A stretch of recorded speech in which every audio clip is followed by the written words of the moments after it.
前に助手なんてやったのは、13か14の時に、母さんと一緒に診療に行った時だったかな。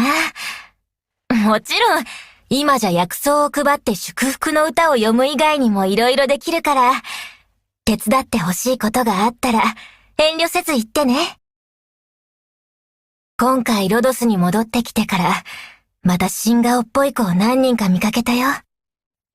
ドクター、部下がどんどん増えてくのは、どんな感じ？溢れんばかりの生命力ってやつを感じる？こういうのはね、私のとこじゃ、神聖で死に抗うって言うんだ。ブリッジクライミング大会？あれならケルシー先生に中止させられたでしょ？参加者が安全ロープをつけてないとかなんとかでさ。どうせ私は優勝できっこなかったし、あの時のケルシー先生の顔色の方がよっぽど見ものだったよ。君がやきもきしてるのは、この山積みの報告書のせいかな。心配しなくても、危険な香りは私が嗅ぎ分けてあげるって。だけど、ただやる気が出ないだけだったら、私もお手上げだね。情報収集するなら、もちろん単独行動の方が動きやすいよ。でも、野外に行くといつも片手間で、バッグいっぱいにベリーを拾ってくるんだけど、その時ばっかりは人と分かち合いたいって思うかな。そうじゃなきゃ、私の選別眼を誰にも褒めてもらえないからね。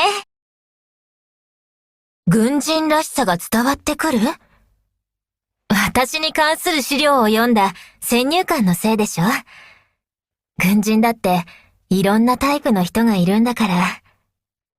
本ばっかり読んで通信技術の研究に没頭してる人もいれば、休日にアイドルのコンサートに行くことで頭がいっぱいの人だって。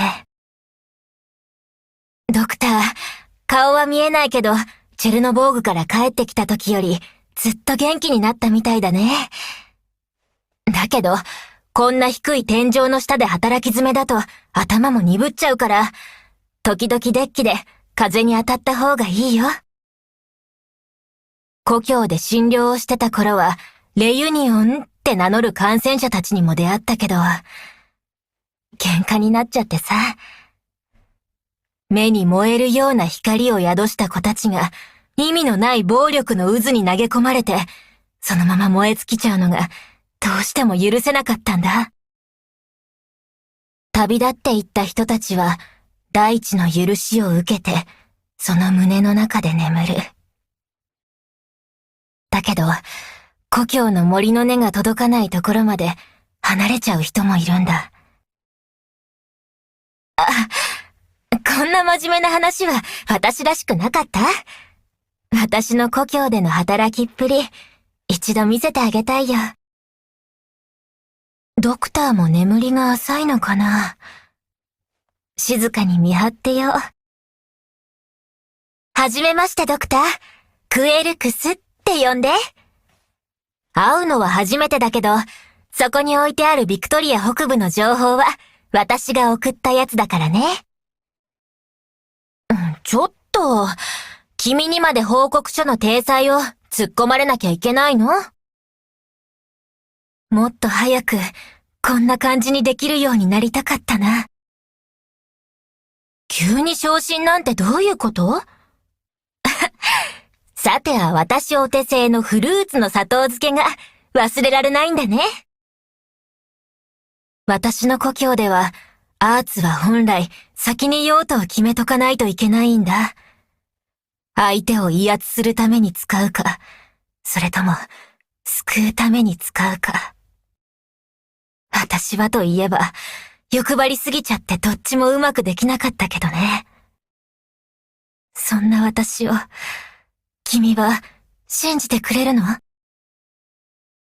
君の取り決めなら文句はないよ。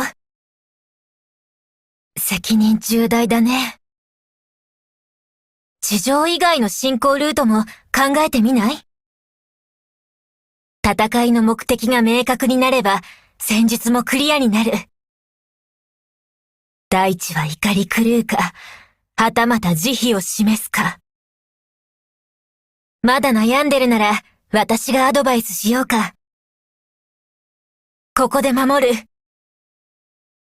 戦場の情報収集を始める。大地はやがて、すべての人を許す。だけど、まだその時じゃない。風吹けば、木の葉が眠りし者を語る。木よ、私に手を差し伸べて。君の顔も、覚えたよ。いやー、すごいね。敬意を表して、真面目に敬礼したくなっちゃったよ。完璧な作戦だったね。これで、帰った後のご飯も、きっと美味しくなるよ。遠くまでは逃げられないと思う。だけど、追うつもり？大丈夫。撤退の引率は私に任せて。君は反撃の準備をお願い。